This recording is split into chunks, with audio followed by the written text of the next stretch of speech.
नमस्कार, स्वागत है आपका मिड कैप मंत्र में। इससे पहले कि आगे बढ़े देख लेते हैं इस वक्त की सुर्खियां।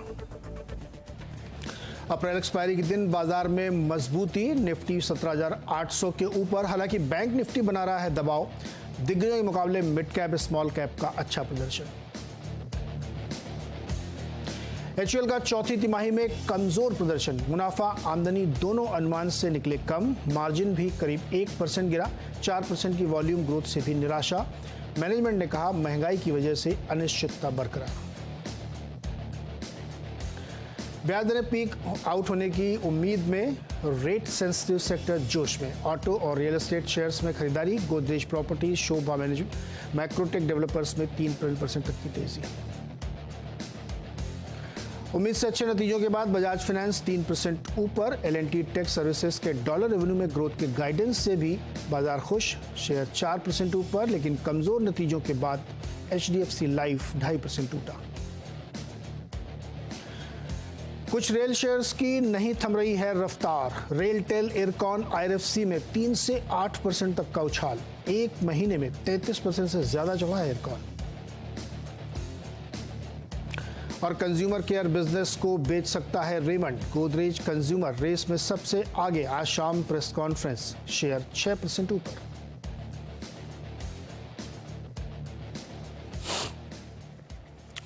बाजार का ताजा हाल इस वक्त यह है कि वही रोज की कहानी है। सुबह जिस लेवल पे खुलता है लगभग उसी के स्तर पे मार्केट ट्रेड करता रहता है। और आज भी देखिए निफ्टी मात्र 30 पॉइंट, लेकिन अहम स्तर 17,850 को रिगेन कर रहा है, ऊपर उसके ट्रेड कर रहा है। लेकिन बैंक निफ्टी आज साथ नहीं दे रहा है, एकदम फ्लैट सा है। 8-10 पॉइंट मतलब बामुश्किल ग्रीन में आप कह सकते हैं रहने की कोशिश करा। 42,830 के ऊपर ये भी ट्रेड करा है। मिड कैप में कल थोड़ा दबाव था, आज ठीक ठाक है। 140 पॉइंट की मजबूती है और गिरने चढ़ने वालों के शेयरों की संख्या भी ठीक ठाक है। यहाँ पे कुछ मिड कैप शेयर्स पे नजर डालें, जैसे रेलवे शेयर्स हमने जिक्र किया, काफ़ी मजबूत रफ्तार वहाँ पे लगातार बनी हुई है। और जिस भी स्टॉक को आप नज़र डालेंगे वहाँ पे एक तेजी है। रेलटेल देखिए, आईआरएफसी देखिए, इरकॉन देखिए, ये सारा स्टॉक्स में एक मजबूती देखने को मिल रही है। ये शायद इसलिए भी हो सकता है क्योंकि सरकारी शेयरों में आपने देखा होगा कि रुक रुक के एक बड़ी तेज़ी बनती यहाँ पे देखने को मिल रही है। कुछ और छोटे मझोले स्टॉक्स पे नज़र डालें जो यहाँ पे काफ़ी एक्टिव हैं। उसमें से इरकॉन, एनएचपीसी है और आईआरएफसी का हमने जिक्र किया। साथ ही आप देखेंगे तो एल&टी टेक्नोलॉजीज़, वोडा आइडिया में भी आज मूवमेंट देखने को मिल रहा है। 6-7% की यहाँ पे तेज़ी है, लेकिन वीकनेस कहाँ पे है? गुजरात अल्कलीज कल बड़े अच्छी रैली थी, आज थोड़ा प्रेशर है। वोल्टास 4% नीचे, नतीजे बाजार को पसंद नहीं आए। फर्टिलाइजर एंड केमिकल्स, एफएससीटी जिसको फैक्ट कहते हैं, वो आज 3.25% कमज़ोर है। गोदरेज कंज्यूमर, रेमंड का एक बिजनेस खरीद सकते हैं, इसकी वजह से स्टॉक 2.5% नीचे है, कैश बंद होने की उम्मीद है। और एचडीएफसी लाइफ खराब नतीजों पे 3.25% कमजोरी के साथ कामकाज कर रहा है। एक सेक्टर जहाँ पे सबसे बढ़िया मजबूती है वो है ऑटो। निफ्टी ऑटो इंडेक्स जो है 15 में से 14 शेयर्स ग्रीन में ट्रेड करते हुए यहाँ पे देखने को मिल रहे हैं। एक राय लेते हैं बाजार पे। बातचीत करने के लिए हमारे साथ प्रकाशगावा.com के प्रकाश गावा। गावा सर नमस्कार। और रोज की कहानी है ये, निफ्टी एक लेवल जो सुबह पकड़ लेता है उसी गिर्द गिर्द घूमता रहता है। बिल्कुल बढ़िया तो चल रहा है, और आगे एक्सपायरी भी है ना। हाँ, मुझे लगता है 18,000 पार करने देगा नहीं, और 43,000 ही पार करने नहीं देगा। ये अभी कॉल्स एंड पुल्स प्ले कर रहे हैं यहाँ पर, और ये 18,000 पार हो गया या 43,000 पार हो गया फिर तो अच्छी तेजी आएगी। लेकिन अब तक लगता है मुझे, अब तक तो लगता है कि ट्रेडिंग नहीं करनी चाहिए जब तक कि रियल ब्रेकआउट ना मिले। और स्टॉक स्पेसिफिक हो तो अच्छा है, जो कि नॉन निफ्टी स्टॉक। तो कौन सा स्टॉक आपने चुना इस वक्त मिड कैप में? कैन फिन होम्स अच्छा लग रहा है मुझे, इसका सेक्टर बढ़िया है। ट्रेड कर रहा है 591 पर। लॉजिकली नेक्स्ट टेक्निकल टारगेट करीब 600 के होने चाहिए, और स्टॉप होगा करीब 586 का। बस कैन फिन होम पर ध्यान देना चाहिए ऑन द लॉन्ग साइड। नतीजे भी इसके अच्छे थे, बाजार को पसंद आ रहे हैं। बिल्कुल बिल्कुल। गावा जी, जी टीएनडी 17% ऊपर है। कौन सा जी? जीई टीएनडी, टी&डी, GET&D, हाँ मिल गया, गेट एंड डी, करेक्ट। बढ़िया बार बनाया, वीकली बार बहुत अच्छा आपको मिला। ये ब्रेकआउट मिला था लास्ट वीक, मुझे ध्यान है आपने डिस्कस किया था इस बात को। एक्चुअली पॉजिटिव है, 170 के आसपास ट्रेड कर रहा है। जैसे सेटअप है उसके हिसाब से लगता है कि शायद 200 की तरफ जा रहा है, मैटर ऑफ टाइम। टॉप 150 का रहेगा, टॉप तो नहीं होना चाहिए। 150 में सपोर्ट है। GET&D हाँ, और इसी से मिलता जुलता नामा राशि कह सकते हैं, जी पावर, वहां पे भी 15% की तेजी। जी पावर, ये जी पावर, GPOW निकाल देते हैं। जी पावर है क्या? जी पावर, हाँ जी पावर, जी पावर निकालने की कोशिश करता हूँ, नहीं मिल रहा मुझे। अच्छा कोई बात नहीं। विजय डायग्नोस्टिक्स देखिए, यहाँ पे भी 14-15% की बड़ी रैली। विजय डायग्नोस्टिक, यस कहाँ से निकाल के आते हैं, वाह वेरी गुड। सर तो बहुत चल रहा है डायग्नोस्टिक वाला स्टॉक। विजय नहीं है, विजय भी नहीं है। अच्छा विजय भी नहीं है, चलिए अच्छा इस पे हम लोग दोबारा। विजय है, सिर्फ विजय है, वो डायग्नोस्टिक है पता नहीं मुझे। हाँ 402 रुपए ट्रेड करा, शायद वही लगता है। वही है। बिल्कुल बिल्कुल, यहाँ पर एक कभी कभी बहुत बड़ा बार बन जाता है, फिर एक सर्विस बन जाता है। जगह अच्छी है, 375 कि मेरे ख्याल से स्ट्रॉन्ग सपोर्ट जोन है। अब मुंह मिले तो 440 मिले। ओके गावा सर रुकिएगा, एक बड़ी खबर आज होने वाली है, उस पर थोड़ा बातचीत करते हैं। हाँ आज अभी आप रुकिएगा, अभी आप सब चर्चा करेंगे। और आज जो है रेमंड और गोदरेज कंज्यूमर, ये दो स्टॉक खास फोकस में। आज शाम कंपनी एक बड़ा ऐलान करने जा रही है। माना जा रहा है कि रेमंड का जो कंज्यूमर केयर का बिजनेस है उसको वो बेच सकती है और खरीदार शायद गोदरेज कंज्यूमर हो सकते हैं। पूरी खबर और क्या हो सकता है उसको समझने के लिए हर्षिता के पास चलते हैं। हर्षिता क्या है डिटेल इसमें? कि डील पूरी कंप्लीट होती हुई दिखाई देगी, तो रेमंड का कंप्लीट मैन एक कंप्लीट डील करता हुआ दिखाई देगा। ध्यान रहे कि काफी समय से रेमंड अपने नॉन कोर बिजनेस से हटने की बात कर रहा था, लेकिन आज शाम को प्रेस कॉन्फ्रेंस में और खुलासा होता हुआ दिखाई देगा। जो खबर है वो यही है कि कंज्यूमर केयर बिजनेस को बेचने की का ऐलान लगभग तय हो चुका है। वो सारी डिटेल शाम को आएंगी और जो टेकर रहेगा या फिर जो बायर रहेगा वो गोदरेज कंज्यूमर के तौर पर आता हुआ दिखाई देगा। अब ध्यान में देने वाली बात यह है कि रेमंड, जहां पर हम सब जानते हैं कि इसका प्राइमरीली रेमंड टेक्सटाइल का बिजनेस है, फिर कंपनी ने रियल एस्टेट के बिजनेस में कदम रखे, लेकिन इनका एक कंज्यूमर जो केयर का जो बिजनेस है उसमें 4 प्रोमिनेंट ब्रांड्स हैं। पार्क एवेन्यू, और पार्क एवेन्यू में एक एरे ऑफ प्रोडक्ट्स है जो प्राइमरीली मेन ग्रूमिंग प्रोडक्ट्स है। फिर आता है इनका कामसूत्र कॉन्डम्स वाला बिजनेस, और ये इनफैक्ट देश के टॉप 3 बिजनेसेस में एक है इस सेक्टर के। साथ ही साथ फिर केस डिओड्रेंट का बिजनेस जो अच्छा खासा चल रहा है, और रेमंड के नाम के परफ्यूम्स भी हैं जो मार्केट में है। तो ये 4 दरअसल ब्रांड्स का एक प्रोमिनेंट इन्होंने बुके बनाया हुआ है, और यहां से दरअसल कंपनी अब एग्जिट करना चाहती है। FY22 तक जो आंकड़े आए हैं वो आपके सामने हैं। करीब करीब कंज्यूमर केयर बिजनेस से सेल जो थी 522 करोड़ के आसपास थी। सेल ऑफ पॉइंट करीब 6.5 लाख का है, और एक्सपोर्ट मार्केट में 25 से ज्यादा देशों में ये कंज्यूमर केयर वाले प्रोडक्ट्स कंपनी बेचती है। अब यहां पर माना जा रहा है कि ये सौदा करीब करीब 6 गुना बिक्री पर होता हुआ दिखाई देगा, 2500 से 3000 करोड़।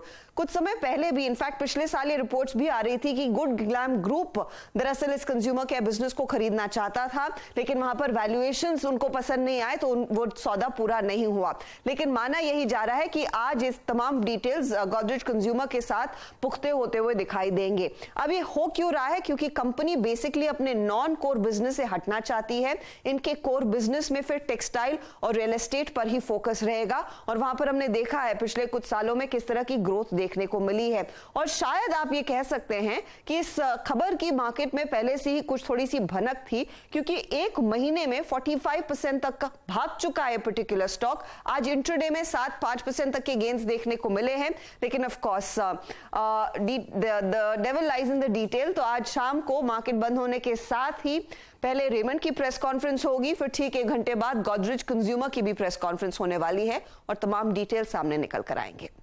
तो ये पॉइंट ऑफ सेल मतलब दुकानें, जो दुकानें हैं, या फिर कहां से वो बेचते हैं, कहां से वो बेचते हैं। अच्छा आपने कहा कि नॉन कोर बिजनेस, तो अभी इनका कोर बिजनेस क्या, रियल एस्टेट या कपड़ा? जैसे कारोबार बढ़ रहा है तो रियल एस्टेट है, अब वो टेक्सटाइल पीछे छूट रहा है, लेकिन यही तो कोर बिजनेसेस रहे हैं, क्योंकि इनके पास इतनी सारी मिल्स थी, वहीं से वो रियल एस्टेट पैदा हुआ, तो वो दोनों जॉइंट एट द हिप है। अच्छा मैंने पिछले दिनों सेंचुरी टेक्सटाइल का रिजल्ट आया था, किसी ने कहा कि अब इनका रियल एस्टेट कोर है। सेंचुरी टेक्सटाइल का तो डेफिनेटली है, लेकिन रेमंड का हम सब जानते हैं, रेमंड भी एक बिजनेस है, और उसके सबसे बड़े बायर्स तो आप लोग ही हैं, आप, आशीष, अनुज, सब लोग। बिल्कुल, इनका एक बिजनेस ऑटो एंसेलरी का भी है, छोटा सा, वो अभी नहीं बेचा ना? नहीं, वो जसकाता से वहां पर बात हो रही थी, कुछ स्टेक सेल करेंगे, लेकिन यहाँ पर मेरे ख्याल में ज्यादा बेहतर वैल्यूएशंस और ऑफ कोर्स एक प्रोमिनेंट मूव आता हुआ दिखाई दे सकता है। और गोदरेज कंज्यूमर के लिए स्ट्रेटेजिक फिट बैठता है, नीरज जी, आपको याद होगा कि गोदरेज कंज्यूमर ने पिछले कुछ सालों में मेंस ग्रूमिंग के प्रोडक्ट्स में अच्छा खासा निवेश किया है। उसमें एक पर्टिकुलर ब्रांड है बियर्डो, जिसमें उन्होंने इन्वेस्टमेंट किया था, तो उस लिहाज से एक अच्छा फिट बनता हुआ दिखाई देगा। जो पार्क एवेन्यू है, जहां पर लार्जली वो मेंस ग्रूमिंग ब्रांड आते हैं, तो उनका जो शैम्पू है, सोप्स भी हैं, और वो बिजनेस शायद गोदरेज कंज्यूमर ज्यादा बेहतर जानता है। तो अगर आप देखें मेन ग्रूमिंग सेक्शन में जो पार्क एवेन्यू का बिजनेस रहा है, वो देश के टॉप 5 बिजनेसेस में से है। तो अच्छा खासा मार्केट रेमंड ने बनाया हुआ है, लेकिन अब उस बिजनेस को ज्यादा बेहतर शायद गोदरेज कंज्यूमर स्केल करता हुआ दिखाई देगा। अरामस सोप ही नहीं कहा शायद, मेंस ग्रूमिंग है, ये आप ज्यादा बेहतर जानते हैं। May be. तो चलिए इस खबर पर हम लोग नजर रखेंगे क्या डिटेल्स निकल के आती है और कैसे डील होती है। और ये सारे ब्रांड्स जो है अब कुछ समय बाद आप गोदरेज कंज्यूमर के पे, हालांकि गनीमत है कि इन्होंने रेमंड की शर्ट और पार्क एवेन्यू की शर्ट आपको उधर ही मिलेगी अभी। हाँ, कपड़े वहीं मिलेंगे। ये जो ब्रांड्स उस नाम से बने थे वो गोदरेज में जाएंगे। ओके, तो रेमंड 5% ऊपर और गोदरेज कंज्यूमर दिखाइए वो नीचे है, बायर नीचे है और जो सेलर है उसका प्राइस ऊपर जा रहा है। बहुत बहुत शुक्रिया हमारे साथ जुड़ने के लिए। गावा सर, दोनों स्टॉक पे आपकी राय चाहिए। गोदरेज कंज्यूमर बाजार को पसंद नहीं आ रही डील क्या? वो आई थिंक वैसे ही कुछ लगता है, लेकिन वो एक्चुअली देखा जाए तो गोदरेज कंज्यूमर ने एक अच्छा अपमूव देखा, करीब 800 to 1000 जोन्स। वही बात रेमंड ने भी देखी है, मुंह देखा। लगता है डील का अंदाजा था लोगों को, इन्वेस्टर्स को, और अपमूव मिला था। अब उसके बाद जब न्यूज आ गई तो डाउन है, लेकिन गोदरेज कंज्यूमर भी लगता है ये जो अभी डाउन है, थोड़ा और लोअर लेवल देखेंगे। और रेमंड भी प्रॉफिट बुकिंग आनी चाहिए। ओके, प्रॉफिट बुकिंग इसमें आनी चाहिए क्योंकि ये स्टॉक जो है काफ़ी चल चुका है, दुगना तिगना हुआ है यहाँ पे, तो इसलिए इस स्टॉक में एक थोड़ा सा दबाव देखने को मिल सकता है। अच्छा गावा सर, कुछ और स्टॉक्स पे आपकी राय चाहिए मेरे को। बोलिए। L&T टेक्नोलॉजी सर्विसेज 8% ऊपर। सुबह ही अपमूव दिखा रहा था, संकेत दिया था टेक्नोलॉजी, और करीब 8% ऊपर है। स्ट्रक्चरली लगता है कि 3400 3500 ये जोन है, बहुत स्ट्रॉन्ग सपोर्ट जोन के। वक्त देना चाहिए। अब ट्रेड कर रहा है 3718, लक्ष्य है 400, लेकिन मुझे वक्त लगेगा, इतना इजी नहीं जाएगा, लेकिन जाएगा। तो अपमूव ऑन है L&T टेक्नोलॉजिकल सर्विस। और वोल्टास पे क्या रहा है? तो गिरा हुआ 5%। हाँ, गर्मी तो आ गई, नो डाउट अबाउट इट, लेकिन लोग तो पहले ही लगा देते हैं ना, तो मेरे ख्याल से वीकनेस है। शायद लो लेवल देखने को मिल सकते हैं। जो रिसेंट लो देखा हमने 800 का, वहां तक उसको चैलेंज कर सकता है वोल्टास। पता नहीं, ये वोल्टास के साथ एक बड़ी समस्या है। कुछ एक कंपनियां जिनके नतीजे कैसे भी आए, स्टॉक बिल्कुल वहीं पे रहता, हिलता रहता है, तो ये एक दिक्कत है। लेकिन चलिए अब बात करते हैं कि बहुत ही इंपॉर्टेंट खबर की, और कार्बन टैक्स। ये एक बड़ी खबर निकल के आ रही कार्बन टैक्स की, और वो खबर ये है कि यूरोपियन यूनियन ने, जिसमें 27 देश शामिल हैं, उन्होंने एक फैसला किया है कि उनके यहाँ जो भी इंपोर्ट होगा उस पर वो कार्बन टैक्स लगाएंगे हर देश। ये टैक्स इसलिए लगाया जा रहा है क्योंकि वो अपने जो ग्रीन मिशन है उसको फुलफिलमेंट करने के लिए अपनी कॉस्ट ऑफ प्रोडक्शन को बढ़ाएंगे और ज़ीरो कार्बन की तरफ वो जाएंगे, और उसकी वजह से उनकी कॉस्ट ऑफ प्रोडक्शन बढ़ेगी। तो कुछ देशों को ये हो सकता है कि कहीं से सस्ता इंपोर्ट कर लें और वो उसको करें, तो अंडर कटिंग रोकने के लिए ये टैक्स लगाया जा रहा है, क्योंकि जो ग्रीन एनर्जी से बनेगा प्रोडक्ट उसकी जो है, या कार्बन जीरो से बनेगा, उसकी कॉस्ट ज़्यादा होगी। तो इसलिए वो नहीं चाहते कि सस्ता माल आए और उनका प्रोडक्ट रिडेंडेंट हो जाए, इसलिए ये टैक्स लगाया गया है। 27 देशों ने किया है और इसका असर दुनिया के सभी देशों के ऊपर होगा, क्योंकि बहुत सारे प्रोडक्ट या दूसरे देशों से एक्सपोर्ट होते हैं। 2026 से ये लागू होगा। 3 साल का अभी समय है। बहुत सारे देशों को जो अपने रूल्स ठीक करने हैं या अपने प्रोडक्शन ठीक करने हैं, वो इनके लिए समय है, लेकिन 2026 से ये लागू हो जाएगा। इसका असर जैसे हमने कहा ग्लोबली पड़ेगा, तो उसमें भारत भी शामिल है, उसमें चीन भी शामिल है, उसमें टर्की भी शामिल है। इन तमाम देशों पे इसका इम्पैक्ट आएगा, क्योंकि यहाँ से एक्सपोर्ट होता है। तो इन देशों को भी अपने यहाँ या तो एक्सपोर्ट के हिट लेंगे, या वो फिर क्लाइमेट चेंज के मुताबिक या ESG कंप्लायंट अपने यहाँ प्रोडक्शन करेंगे, तभी इससे बच पाएंगे, अदरवाइज दिक्कत होगी। इंडस्ट्री कौन कौन से इससे प्रभावित होगी? इससे खास तौर पर मेटल पे फर्क पड़ेगा। स्टील जो सबसे ज़्यादा पोल्यूटिंग है, इलेक्ट्रिसिटी डायरेक्ट नहीं होती लेकिन आसपास के देशों के लिए है, एल्युमिनियम, कॉपर, केमिकल, प्लास्टिक, ये सारे जो है, सीमेंट, ये सारे जो प्रोडक्ट हैं, इनमें सबसे ज़्यादा कार्बन एमिशन होता है और इन्हीं इंडस्ट्रीज़ पे सबसे ज़्यादा असर पड़ेगा। तो हालांकि अभी 3 साल है, लेकिन इन कंपनियों को अपने अपने देशों में इस चीज़ को ठीक करना पड़ेगा। चलिए इसी के साथ एक छोटा सा ब्रेक लेते हैं और जब वापस आएंगे तो हम बातचीत करेंगे असीम से, जो एक और खबर लेके आए हैं जो कि चीनी कंपनियों से जुड़ी हुई है। ब्रेक के बाद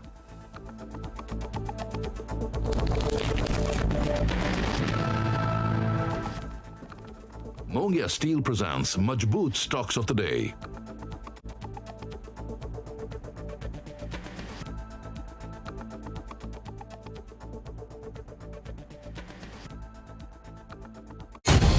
भारतीय अर्थव्यवस्था और रोजगार के अवसर में एमएसएमई के योगदान पर खास चर्चा और जानिए देश भर से आए वो कौन कौन से एमएसएमईज हैं जिन्होंने जीता सर्वश्रेष्ठ होने का खिताब। Symphony presents thinkers of tomorrow grand finale in partnership with news 18 network, सिर्फ सीएनबीसी आवाज पर।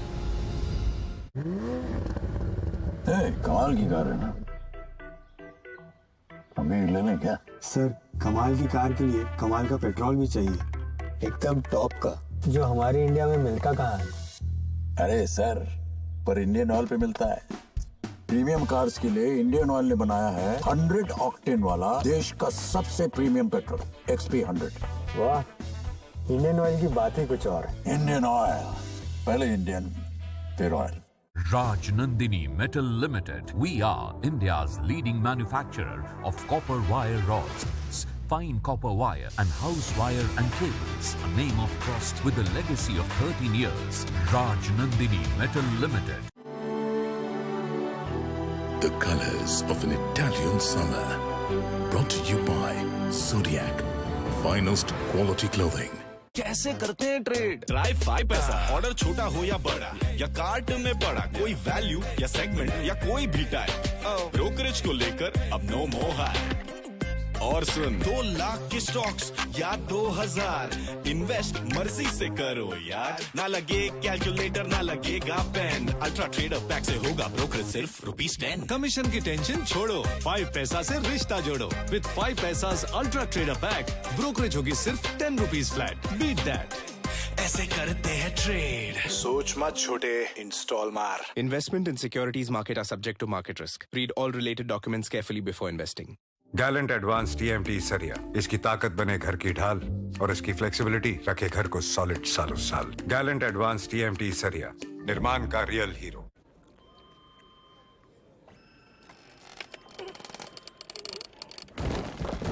इस आदमी का कुछ नहीं हो सकता, लेकिन इस सामान का हो सकता है। स्टोर कर भाई Agrawal packers and movers limited. 9-300-300-300 पर फोन कर, स्टोर कर।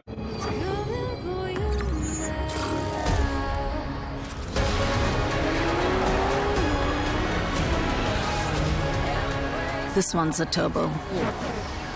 1.5. Nice. The all-new Hyundai Verna. Futuristic. Ferocious.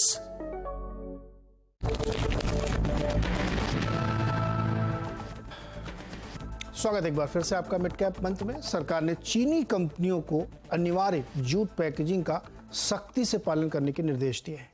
कंपनियों को जूट पैकेजिंग पर हर महीने रिपोर्ट सरकार को देनी होगी।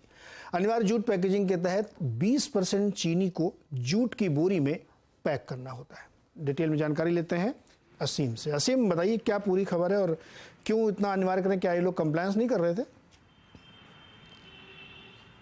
देखिए, जूट पैकेजिंग ये किसानों को फायदा देने के लिए सरकार ने जूट पैकेजिंग मटेरियल एक्ट 1987 के तहत 20% चीनी को जूट पैकेजिंग के अंदर, जूट बोरों के अंदर करना अनिवार्य किया हुआ है और सरकार इसको हर साल एक्सटेंशन देती है। इस साल सरकार ने फरवरी में इसको एक्सटेंशन दिया था, लेकिन सरकार ने पाया कि अभी तक कई चीनी मिलें इसका पालन सही से नहीं कर रही है, तो सरकार ने चीनी मिलों को CEOs और MDs को एक चिट्ठी लिखी है और कहा है कि आप इसका पालन अनिवार्य तौर पर करिए, सख्ती से इसका पालन कीजिए और हर महीने हमको इसके ऊपर रिपोर्ट भी दीजिए कि आप इसका पालन कर रहे हैं नहीं कर रहे हैं। इतना ही नहीं, जो राज्य के कमिश्नर्स हैं, कृषि कमिश्नर्स हैं, चीनी कमिश्नर्स हैं, उनको भी निर्देश दिए कि आप इसका सख्ती से पालन कराइए और जाकर चेक कीजिए कि चीनी मिलें इसका पालन कर रही है नहीं कर रही है और उसका रिपोर्ट भी हमको दीजिए। तो इससे किसानों को सीधे से जो जूट की उत्पादन करते हैं उसको फायदा पहुंचेगा। सरकार हर साल इसका एक्सटेंशन भी करती है और इस बार चीनी मिलों को सख्त निर्देश दिए कि आप इसका पालन जो है करिए।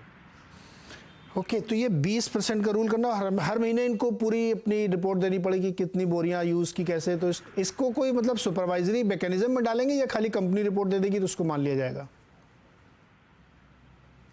देखिए, दो तरह का मैकेनिज्म है। एक तो कंपनी की तरफ से रिपोर्ट मांगी गई है, सरकार ने कहा है कि आप हर महीने रिपोर्ट हमको दीजिए। दूसरा, जितने भी केन कमिश्नर्स हैं उनको भी निर्देश दिए कि आप चेक कीजिए जाकर के कि ये पैकेजिंग हो रही है या नहीं हो रही है, क्योंकि सरकार अनिवार्य जूट पैकेजिंग के तहत 20% करना मैंडेटरी है, और बाकी जितने भी राशन का पैकेजिंग जो फूड ग्रेन है उनकी पैकेजिंग 100% मैंडेटरी है, ताकि किसान जो है जूट जो उगाते हैं उनका जूट खरीदा जा सके और उसका उनको फायदा इससे पहुंच सके। तो दो तरह के मैकेनिज्म सरकार ने यहाँ पर अपनाए हैं। पहला, उनसे रिपोर्ट मांगी है, हर महीने आप रिपोर्ट दीजिए, और दूसरा, जो भी केन कमिश्नर है उनको भी कहा है कि आप जाकर के साइट पर चेक कीजिए कि कंपनी इसका पालन कर रही है या नहीं कर रही है, उसकी भी रिपोर्ट हमको दीजिए। अच्छा असीम, एक ये इससे अलग एक खबर हालांकि है, चीनी की खबर मैंने कहीं पढ़ी कि 11 साल के हाईस पे प्राइस चले गए हैं और ट्रेडर से कहना है कि अभी और ऊपर जाएंगे। प्रोडक्शन कम हुआ है बहुत ज़्यादा और डिमांड खूब बनी हुई है, ऐसा है क्या? जी सही कहा आपने। अगर मैं इस बार प्रोडक्शन की बात करूं, जो ISMA ने पहले एस्टिमेट दिए थे उससे करीबन 9 से 10% तक कम होता हुआ नजर आ रहा है यहाँ पे प्रोडक्शन। कल ISMA ने जो अपने एडवांस एस्टिमेट जारी किए हैं, उनका कहना है कि अभी भी उत्तर प्रदेश में कई मिलें काम कर रही हैं, लेकिन महाराष्ट्र की कई मिलों का काम करना ऑलरेडी बंद हो चुका है। तो इसके चलते प्रोडक्शन पिछले साल के मुकाबले 9 से 10% कम रहेगा। और खासतौर पर कि सरकार अभी भी एक्सपोर्ट को लेकर के कोई भी मंजूरी नहीं दी है। सरकार ने अभी तक सिर्फ 60 लाख टन चीनी के एक्सपोर्ट को मंजूरी दी थी। घरेलू मार्केट में भी इसका असर जो है देखने को आपको मिल रहा है। दाम होलसेल मार्केट में ऑलरेडी बढ़ चुके हैं, 50 रुपए से लेकर के 100 रुपए तक का असर देखने को मिल रहा है। जल्दी हो सकता है कि इसका रिटेल मार्केट में भी इसका ट्रांसलेट आपको देखने को मिले। अगर मैं मुंबई की बात करूं तो मुंबई में 3 रुपए प्रति किलो दाम पिछले 1 महीने के अंदर बढ़ चुके हैं। दिल्ली में अभी फिलहाल इसके दाम नहीं बढ़े हैं, लेकिन मुंबई और चेन्नई में इसके दामों का असर आपको दिख रहा है। और इंटरनेशनल मार्केट में भी इसके दाम बढ़ चुके हैं और 11 साल के हाई रिकॉर्ड पर 70 पर पहुंच गया। और लगता है कि आने वाले दिनों में इसके दाम लगातार बढ़ते रहेंगे, क्योंकि इस बार प्रोडक्शन पिछले साल के मुकाबले 9 से 10% तक कम रहने का अनुमान है। शिकंजी महंगी होगी, अब बहुत ज़्यादा आप शिकंजी पी रहे हैं तो चीनी के दाम और बढ़ते हुए दिखेंगे। बहुत बहुत शुक्रिया आसिम जुड़ने के लिए और ये जानकारी देने के लिए। तो चीनी में भी एक और महंगाई का दौर अभी चलेगा। फटाफट चलिए खिलाड़ियों का अपडेट ले लेते हैं। खिलाड़ी नंबर 1 में हमारे जो तीनों खिलाड़ी खेल रहे थे, रत्नेश गोयल, समित चौहान और रुचित जैन, कैसा इनका प्रदर्शन रहा और क्या क्या इन्होंने जोड़ा घटाया। रत्नेश गोयल राइट्स में इनकी बाई की कॉल है और टारगेट 450 का ये लेके चल रहे हैं। अब तक के रिटर्न्स कितने कितने हैं किसके, उस पर एक नज़र डालते हैं। दिखाइए जरा किसके मुनाफे के मीटर में क्या निकल के आया। रचित जैन 12.87%, रत्नेश गोयल 26.87% और समित चौहान 22.18%। अरे कमाल हो गया, कल बहुत ज़्यादा डिफरेंस था, आज एकदम लगभग बराबर है सारे लोग। मतलब ये तो बड़ा इंटरेस्टिंग मैच होने वाला है। रत्नेश गोयल हालांकि लीड कर रहे हैं, कल भी कर रहे थे, लेकिन अब बहुत तेज़ी से समित चौहान उनके बिल्कुल करीब पहुंचते हुए, और रुचित भी पीछे नहीं है, लगभग वहीं पहुंच रहे हुए हैं। चलिए देखते हैं इसको, अभी एक दिन और बाकी है, कल इसका फाइनल रिजल्ट आएगा। फिलहाल एक छोटा सा ब्रेक लेंगे और ब्रेक के बाद हम शुरू करेंगे KYC और आज हम उसमें बात करेंगे